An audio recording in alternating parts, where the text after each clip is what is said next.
بسم اللہ الرحمن الرحیم۔ بچوں کو پڑھانے کا طریقہ، تعلیمی نفسیات کے مخصوص طریقے۔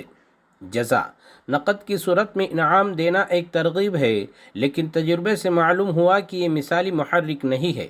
انعام کے ذریعے کام لینے سے ایک خطرہ یہ پیدا ہوتا ہے کہ وہ انعام ہی کو مقصود بنا لیتا ہے اور اصل مقصود بھول جاتا ہے، بلکہ بعض مرتبہ حرص اور طمع کی بری عادت میں مبتلا ہو جاتا ہے۔ سزا، یہ سلبی قسم کی ترغیب ہے۔ تاثیر کے لحاظ سے اگرچہ ایک اعلی کار خیال کیا جاتا ہے، لیکن پھر بھی بعض حضرات اس کے استعمال کے حق میں نہیں ہے۔ جو طالب علم خوف کی بنا پر کام کرتا ہے، وہ خوف کی کیفیت جاتی رہنے کے بعد اس کام سے منہ موڑ لے گا۔ سزا کا طریقہ، یہاں اس کے طریقے پر گفتگو مقصود ہے۔ آگے ذکر کیا جا چکا ہے کہ سزا کو بطور محرک بہت کم استعمال کرنا چاہیے، کیونکہ اس کی تاثیر نہایت محدود ہے۔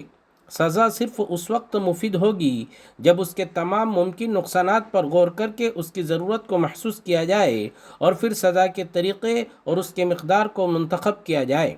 سزا کے دو طریقے ہیں، ایک تعمیری، دوسرا جسمانی۔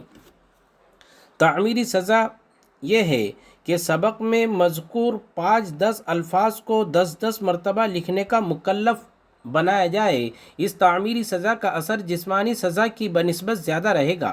جسمانی سزا کا اثر تو چند منٹ یا صرف اس پریڈ تک رہے گا۔ جسمانی سزا، اگر کسی طالب علم کے بارے میں جسمانی سزا ہی تجویز ہو جائے تو سزا دینے میں بھی اس بات کا خیال رکھے کہ سزا غصہ اتارنے کے لیے نہیں، بلکہ طالب علم کی اصلاح کے لیے دینی ہے، جس سے صرف تعدیب اور تہذیب مقصود ہو، تعذیب نہیں۔ اصلاح مقصود ہو، جذبہ انتقام مقصود نہ ہو، رحم کرنا مقصود ہو، نہ کہ ظلم کرنا۔ حتی الامکان کوشش کرے کہ بچے کی اصلاح بغیر جسمانی سزا کے ہو جائے۔ اگر سزا کی ضرورت ہو تو چند باتوں کا خیال رکھا جائے۔ بچے کی عمر 10 سال سے کم نہ ہو، اس لیے کہ نماز میں کوتاہی کرنے پر بھی 10 برس کی عمر سے کم عمر والے بچے کو مارنے کی اجازت نہیں ہے، تو کسی اور موقع پر بدرجہ اولیٰ اجازت نہیں ہوگی۔ چھڑی کے ساتھ زبان نہ چلائے۔ بہت سے اساتذہ چھڑی بھی چلاتے ہیں اور طعن و تشنیع بھی کرتے ہیں، یہ اسوہ حسنہ کے بالکل خلاف ہے۔ نیز اصلاح اور تنبیہ کے وقت کوئی طرز عمل ایسا اختیار نہ کرے اور نہ ایسا کوئی فقرہ زبان سے کہے کہ جس سے وہ بے تربیت بچہ مزید اخلاقی پستی کا شکار ہو جائے۔ نیز اس کا ایک نقصان یہ ہوگا کہ وہاں موجود دوسرے بچے استاذ کا یہ طرز کلام اور یہ عمل اخذ کرتے ہیں اور اپنے بھائی بہن اور دوستوں کے ساتھ یہ طرز عمل اختیار کرتے ہیں۔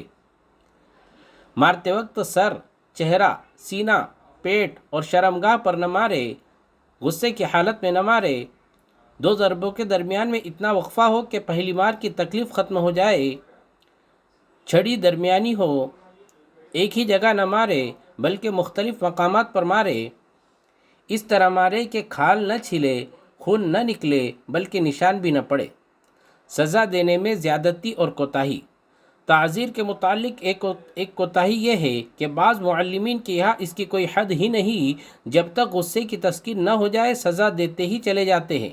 انہوں نے تو یہ مثل یاد کر لی ہے، ہڈی ماں باپ کی اور چمڑی استاذ کی۔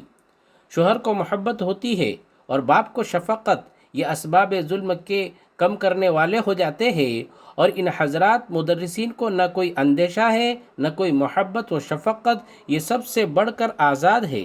ان کی تعزیر اور سزا دینے کی کوئی حد نہیں۔ بعض اساتذہ کا دستور ہے کہ لڑکوں سے دوسرے لڑکوں کو سزا دلواتے ہیں، مثلا چپت لگواتے ہیں۔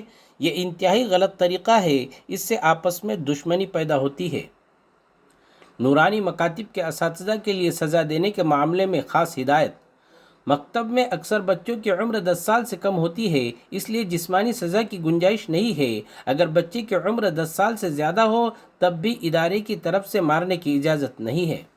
احادیث میں آتا ہے کہ ایک شخص نے آپ صلی اللہ علیہ وسلم سے روزے کی حالت میں بوسے کی اجازت چاہی تو آپ صلی اللہ علیہ وسلم نے منع فرمایا، اور دوسرے نے اجازت چاہی تو اجازت دے دی۔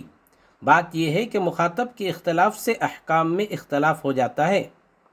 نورانی مکاتب کے اساتذہ کے لیے سزا دینے کا طریقہ، اگر سزا دینا بہت ضروری ہو جائے تو ایک سزا آپ دے سکتے ہیں جس کو اٹھنا بیٹھنا کہتے ہیں۔ اس میں دو اصلاحیں ہوتی ہے، جسمانی بھی کہ ورزش ہے، اور اخلاقی بھی کہ اس سے زجر اور تنبیہ ہو جاتی ہے۔ مسابقہ: بچوں کی رہنمائی کے لیے ایسا کام ان کے سپرد کیا جائے جو ان کی استعداد اور ضرورت کے مطابق ہو۔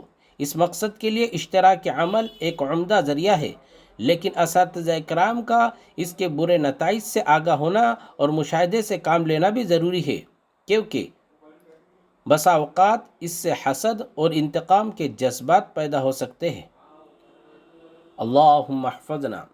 ہر گھر قرآن سکھاؤ، ہر گھر مکتب بناؤ۔